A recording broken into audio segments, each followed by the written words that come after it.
No mai, haere mai, piki mai, kaki mai, kia ora iwi, and welcome to 30 with me, Guyon Espiner. We do 30 minutes, one guest and no cut. So what we record is what you get. Well, with Donald Trump preparing to return to the White House, tensions between the US and China may be set to escalate. Trump plans massive tariffs on Chinese goods, likely to start a trade war between the two rival superpowers, who already square off over China's intentions over Taiwan. Where does this leave Aotearoa? China, of course, is our biggest trading partner, but our security interests lie with the US and its Western allies. The Chinese ambassador to New Zealand is His Excellency, Mr. Wang Xiaolong. He's held the position since 2022 and he's heard New Zealand concerns about Chinese Communist Party influence on politics here and human rights issues, including the treatment of Uyghurs in Xinjiang. How does he respond to those concerns? And what are China's intentions as it continues its remarkable rise to power and wealth in the world? Let's start the clock then. 30 minutes with Ambassador Wang Xiaolong.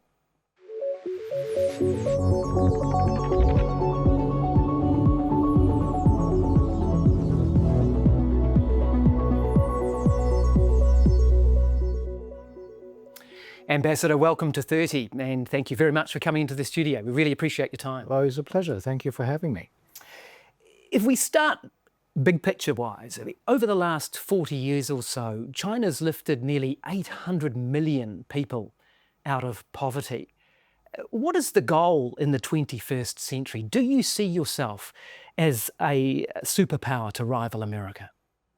Well, our goal consistently over the past 40 years has been to reform and open up our own economy to improve people's lives. And I think we've come a long way towards meeting that goal.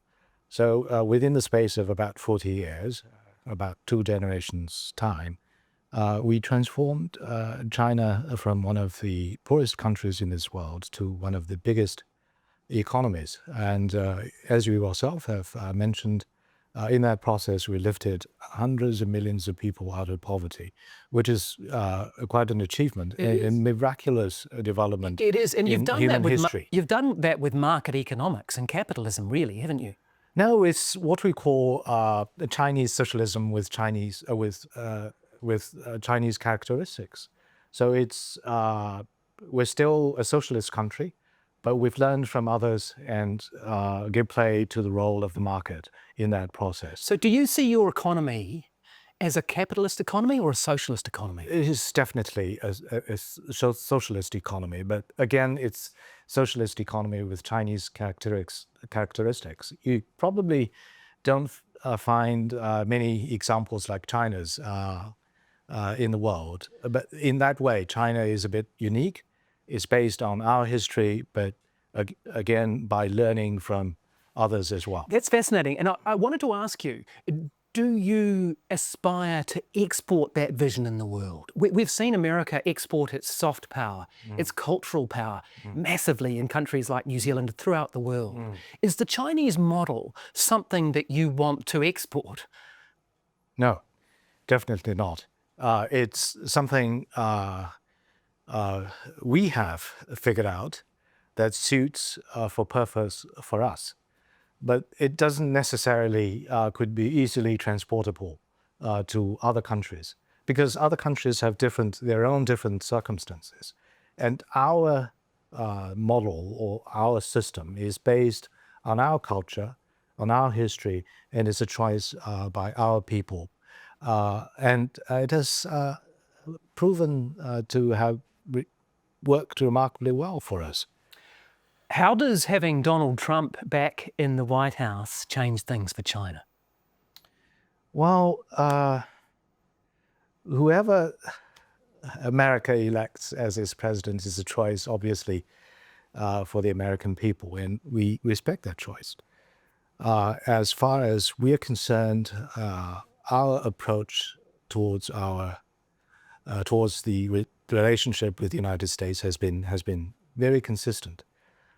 We have always wanted to establish and maintain a mutually respectful, peacefully coexisting and cooperative and win-win relationship with the United States.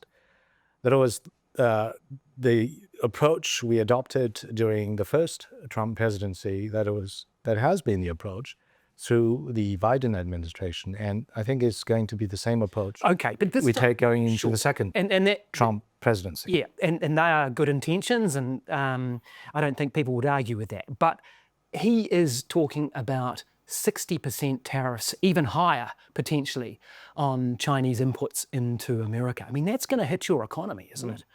It's going to hurt you. Yeah. Again, we want to establish a stable, healthy, and sustainable relationship with the United States. And this out of the belief that such a relationship would be in the fundamental interest of both countries. And it is also the expectation of the rest of the international community. And as on our part, we're ready to work with the United States to strengthen dialogue and communication, to manage constructively our differences, and then on that basis, build up the mutually beneficial cooperation. But how would China... But it takes two to tangle. It does. So, and how would you respond to those kinds of tariffs? Would China respond by putting tariffs on US goods? Yeah.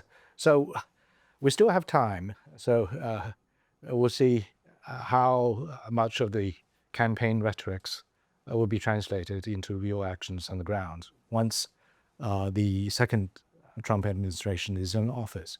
But let me say this, we have our own legitimate interests as well. And we hope to establish a constructive relationship with all countries, the United States included.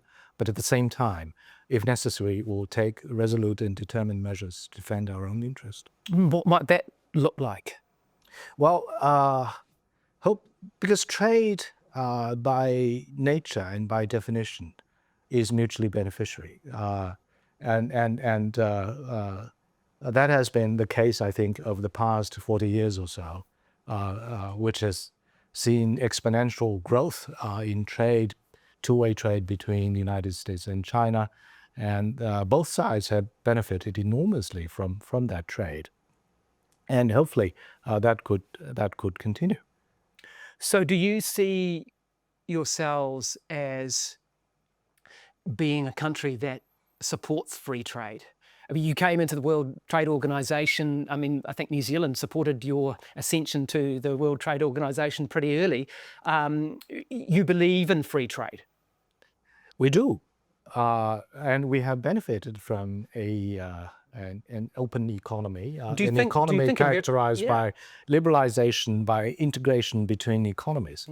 And in that process, the Chinese economy has grown to this day.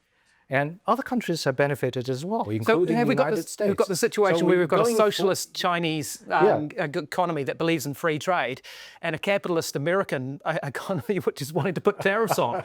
Is it... Indeed. It's a reversal of roles in a way, because many years back, we were quite conservative and careful with opening our own markets to the rest of the world. But at the end of the day, we decided that it will be in our best interest to do so. And at the time, we were preached by a lot of countries, Western countries, including the United States, that free trade, opening markets will serve our interest and it will serve the interest of everyone. So we tried to be a good student. We tried our best. Even we experienced some difficulties in that process. But we tried to overcome those difficulties, and we made sacrifices in that process. Because inevitably, when you open your markets, the industries, the businesses, there will be winners and losers. But overall, the entirety of the economy has benefited. And that's why I think we have managed to grow the economy over the years so much. And we have lifted so many people out of poverty. Okay, let's talk about military spending and defense. What is China's defense budget? Well, I can't tell you an exact figure now because... well, officially it's 230 billion US, isn't it? No, it's about 3% of our GDP. And you're what, a $15 trillion economy or something? Well, I think the defense budget of any country is a function of the size of its economy. Do you deliberately keep that secret, though? No. No, you just don't know it off the top of your head. Right. Because if you read the budget every year we make out of the NPC, the National People's Congress sessions, then you get the figure. Okay. Senator Dan Sullivan from the US has said that your actual defence budget is closer to about 700 billion US, similar to the US, who spends 800 billion. Do you accept that? No, that's not true. Not nearly that big? No, not nearly. But you've been increasing it. I think because they're trying to alleviate the pressure, the focus of attention on themselves.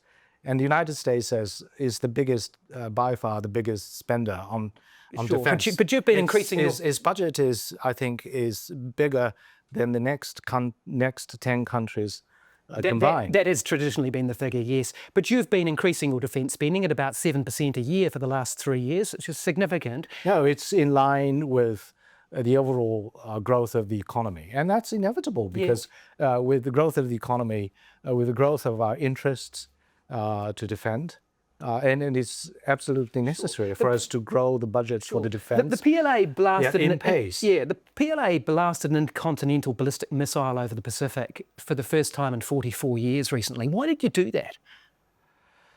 Well, we have a saying in Chinese, a bully can burn down a house, while ordinary people cannot light a candle. And certainly on the testing of intercontinental ballistic missiles, we can't hold a handle to some of the other countries. As you said, we have done it only once in more than 40 years. And other countries do it every year, and they do it multiple times. Do you plan every year? Do you plan to do this on a regular basis now? That's not a question I can answer, but let me say this. I can hardly understand, and no one has given me an explanation on why China doing it only once in more than 40 years is a problem, while other countries doing it multiple times each and every year is not. New Zealand, along with... And by the way, some further points on this. Among the nuclear weapon states, China is the only one that is committed not to use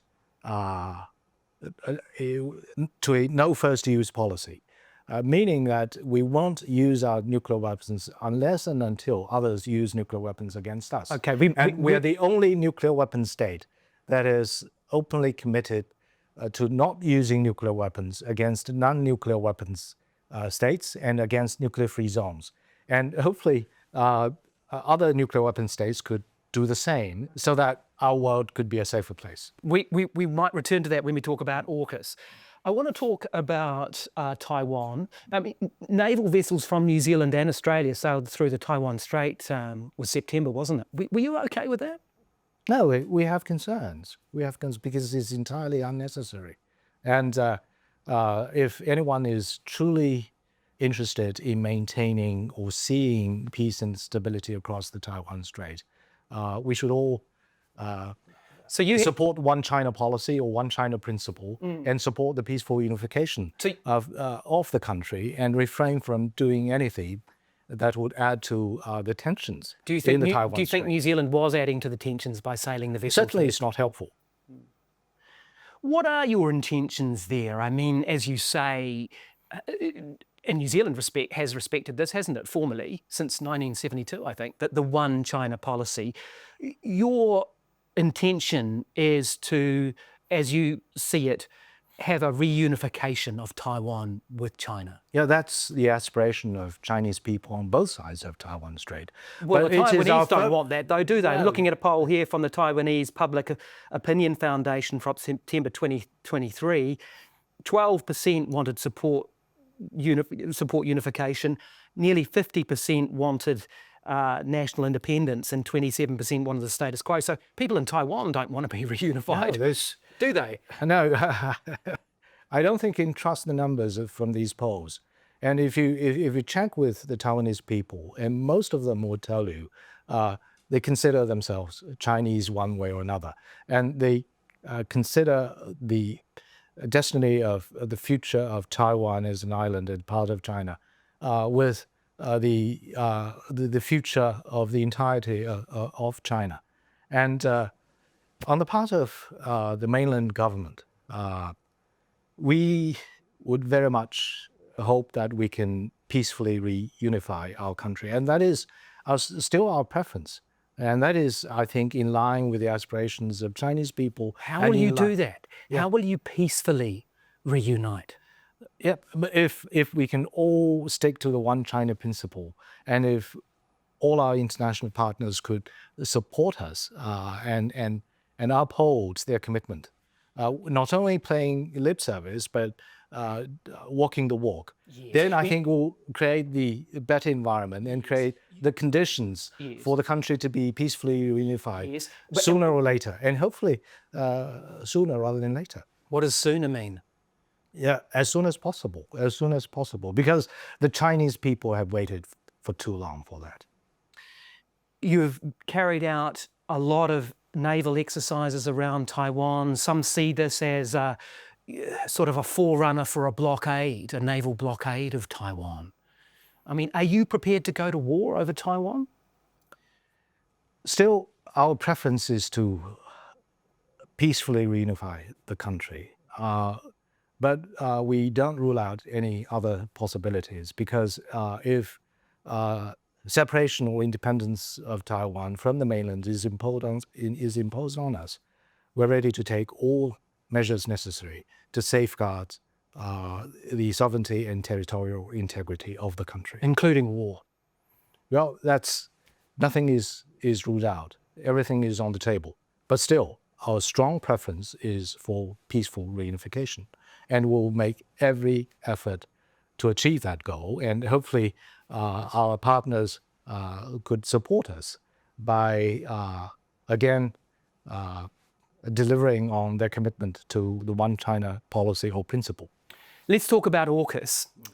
New Zealand has been invited to join Pillar 2 of AUKUS. This is pitched as a non-nuclear technology, a military technology sharing agreement between the US, UK and China and Australia. What is China's attitude about New Zealand joining Pillar 2 of AUKUS?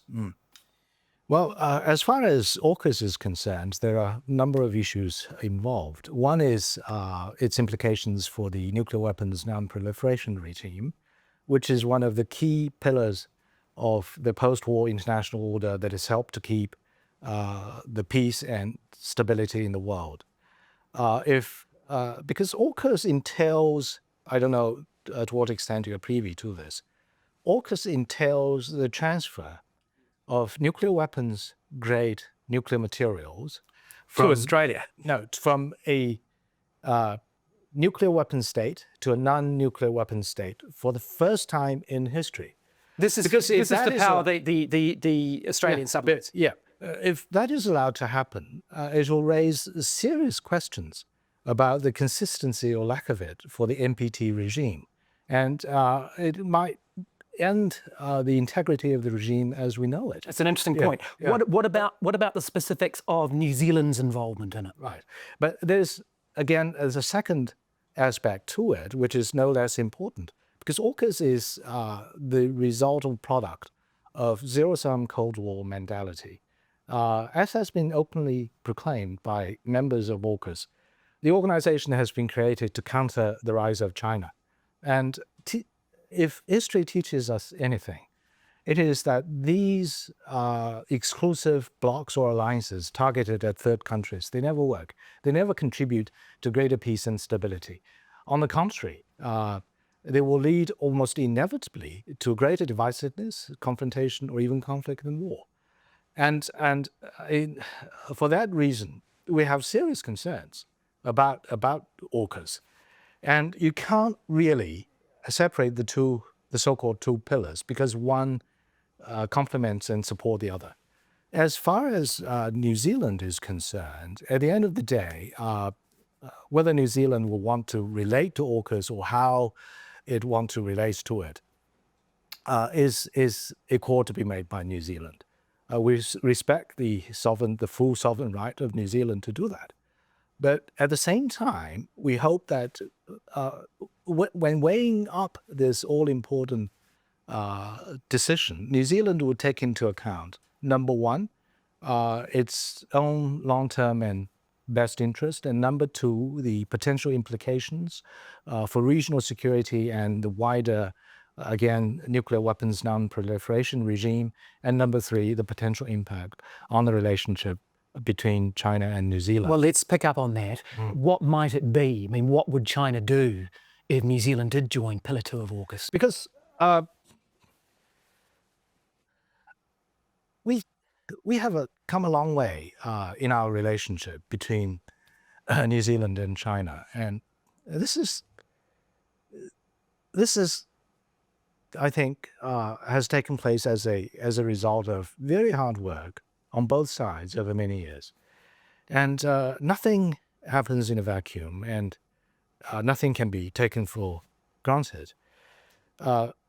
Be it the trade links or the people links, what lies at the foundation is the mutual understanding and mutual trust between our two countries.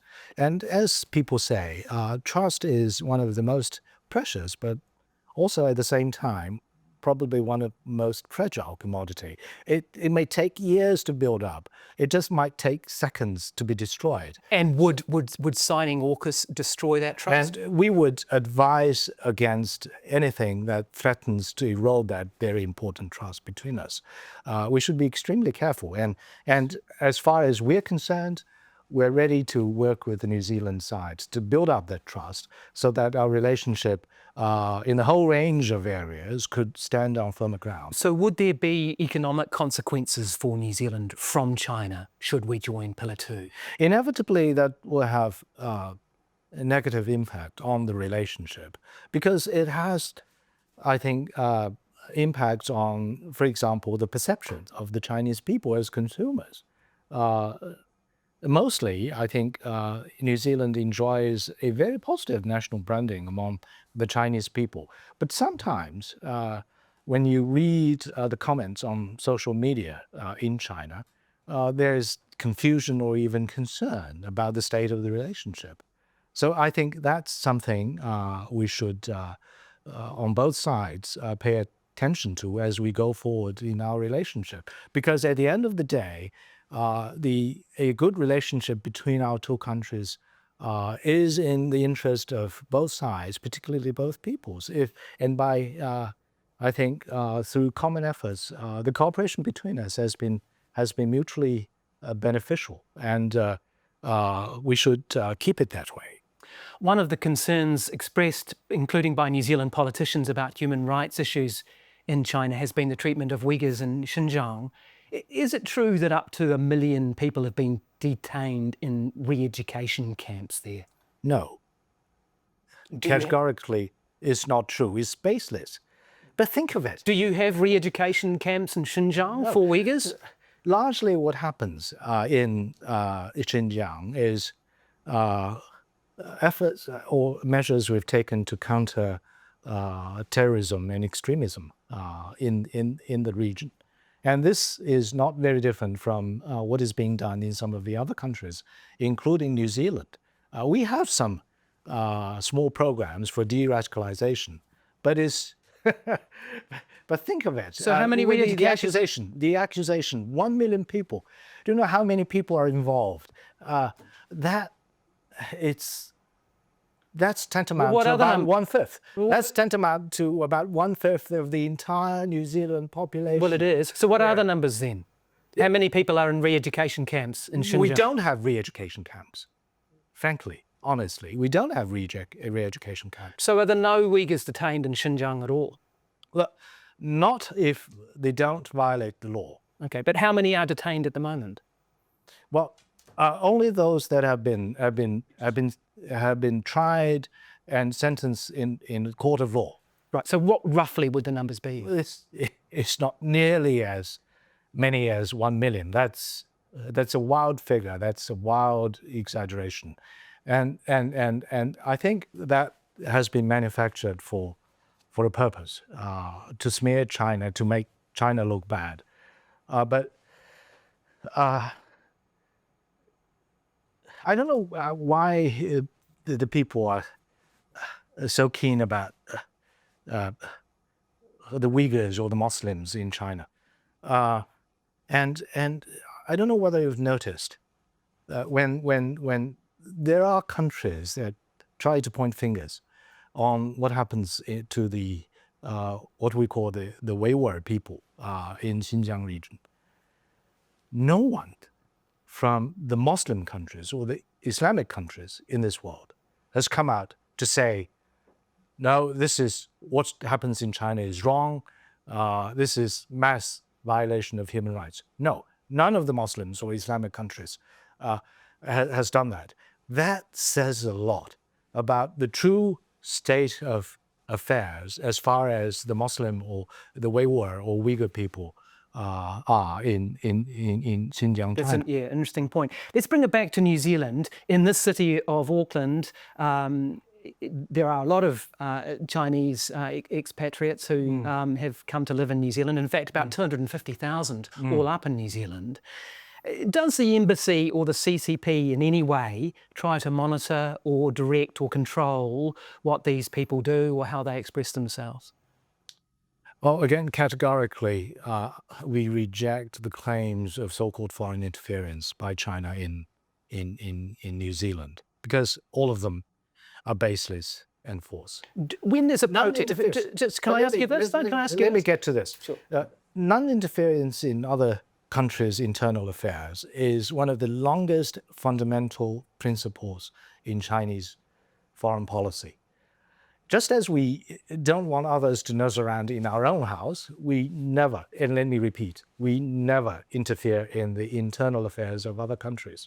And when it comes to foreign interference, we know who the grand or king interferer is. They do this by launching mis or even disinformation warfare in against third countries. Who are you talking? They carry out comprehensive and global surveillance, eavesdropping operations. You know who I'm talking about. And no, be clear, Ambassador. Who are you talking about? Are you talking about Russia? Are you talking about America? They even do that by deploying significant surveillance capabilities in other countries without even bothering to inform the governments of those countries involved. And they also instigate chaos and even color revolutions. And when all of these fail, they will engage in sometimes outright and blatant invasion of other countries. So if anybody cares about foreign interference, we know where to look and whom to look at. Well, who? Be clear. But certainly. Who are you talking about? But let me say this. Suffice to say, no, but before certainly you do, not China. Certainly not China. You know as well as I do who we're talking about. You be clear. Who are you talking about? Yeah, you know who the king interferer is, but certainly not China. And these have, I think, been manufactured again for a purpose, to spread fear among the Chinese community, to sow discord between China and New Zealand, to serve their own ulterior geopolitical objectives. Okay, just about. But this is extremely unfair. Because not only do they not reflect realities, it's deeply unfair to the members of the Chinese community here. Most of them have come to New Zealand because they think that New Zealand is an open, inclusive, welcoming, and friendly society, and they're worried. I've had some conversations with a lot of them. Yeah, and there's a lot of nervousness and fear, and they're worried that things are taking a disappointing turn. Are they? Do you deny, though, that when there's a protest, or whether it's Falun Gong or a protest over China's actions in Hong Kong or whatever it is, do you not send people to take photographs of the people who are at those protests or harass them in any way? Can you totally rule out that sort of action? But so we have people, when things like that happen, we have people demonstrating on different sides, and we have a lot of people taking pictures on the ground, of both sides. So the embassy would do that, would it? No, we don't do that. We don't do that. And largely, I think the demonstrators or the supporters, they organize themselves. Okay. And let me also add this very briefly. We're following the developments in relation to the so-called foreign interference legislation. Again, we respect the full sovereign right of New Zealand to make its own laws, but at the same time, we hope that it won't be done in a way that would allow misuse or abuse, or that would get into the way of normal relations between countries and peoples. And we have a large community here. And over the years, these have contributed enormously to local development and to the growth of the relationship between China and New Zealand. As people of Chinese descent or heritage, they have a natural interest in the relationship, in what happens in China as their mother country. And what's wrong with them supporting the development of China, supporting the growth of the relationship, and supporting the peaceful reunification of China? And suddenly, a lot of these would become problematic these days. And that's why people are nervous. People are no longer sure. People are fearful. We do hope that the legitimate rights and interests of the Chinese community would be fully respected here, and an inclusive and non-discriminatory environment could be created for them to study, to work, and to live in this beautiful country. Well, thank you very much for sharing that with us. Thank you very much for your time. We really appreciate it, Ambassador. Well, it's a pleasure. That was 30 Minutes with Ambassador Wang Xiaolong, and this is 30 with me, Guyon Espiner. We'll catch you next time.